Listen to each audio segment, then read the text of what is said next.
I'm Joe Schilp, Associate Director of Media here at County College of Morris. And for Poetry Month, I'm going to read two poems by a local veteran named Marvin Silberscher, who served on a B-17 bomber crew that flew 35 successful missions over Nazi Germany. Upon returning home from the war, he enrolled in a dramatic workshop at the New School where he called Marlon Brando, B. Arthur, Walter Matthau, and Tony Curtis classmates.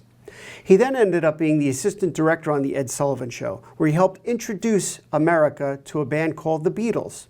But before doing that, he had to save the world from the Nazis, and he wrote these two poems, reflecting back on his time.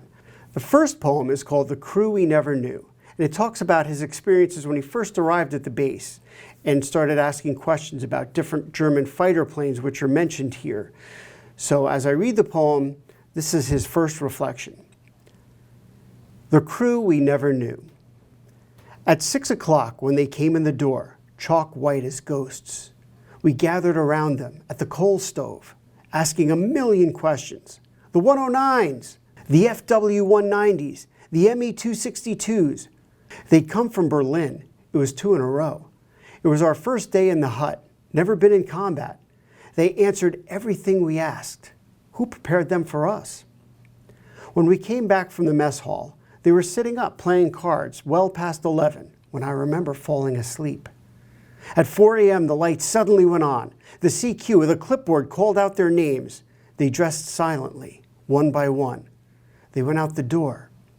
I remember the last one turned out the light so we could sleep. And we never saw them again. The second poem is about a girl that Marvin met while in England. They dated briefly because, well, you'll see at the end of the poem. The poem is called 1944. We were dancing, the sun coming up between the paws of the Sphinx. We were dancing, London lying on the land of no return. We were dancing, a spoken language burning in the streets. We were dancing, teenagers by the setting of the sea and the rising of the moon. We were dancing, overhead the German missiles, climbing the stairs or falling suddenly. We were dancing. From the beginning of our existence, we promised to meet again next month. We were dancing. I stood at her house below the sun. The buzz bomb had destroyed her family and my lovely girl. Thank you. And thank you for your service, Marvin Silberscher, who passed away about 5 years ago at the age of 91. May he rest in peace.